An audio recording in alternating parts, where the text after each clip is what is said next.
পবিত্র ঈদ উল আজহা উপলক্ষে ঘরমুখী মানুষের নিরাপদ ঈদযাত্রা নিশ্চিত করতে বরিশাল সিটি কর্পোরেশনের পক্ষ থেকে বিশুদ্ধ খাবার পানি, যাত্রী ছাউনি ও মেডিকেল চিকিৎসার ব্যবস্থা করেছেন বরিশাল সিটি কর্পোরেশনের প্রশাসক বিলকিস আক্তার জাহান শিরিন। সোমবার রাতে তার এই কার্যক্রম নিজেই পরিদর্শন করেন, আর এই সময় একজন অসুস্থ যাত্রীকে দেখতে পান তিনি।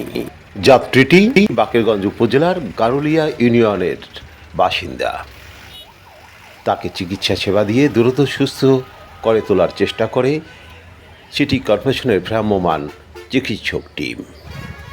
এ সময় বিলকিস আক্তার জাহান শিরিন নিজেও উপস্থিত ছিলেন এবং যাত্রীটির সেবা শুশ্রূষা তদারকি করেন।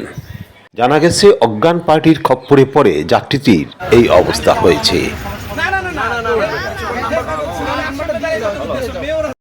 এর আগে সোমবার বিকাল 4টায় নগর ভবন মিলনায়তনে আয়োজিত অনুষ্ঠানের মাধ্যমে প্রধানমন্ত্রী তারেক রহমানের দেয়া ঈদ উপহার তুলে দেন 1378 জন পরিচ্ছন্ন কর্মীর হাতে।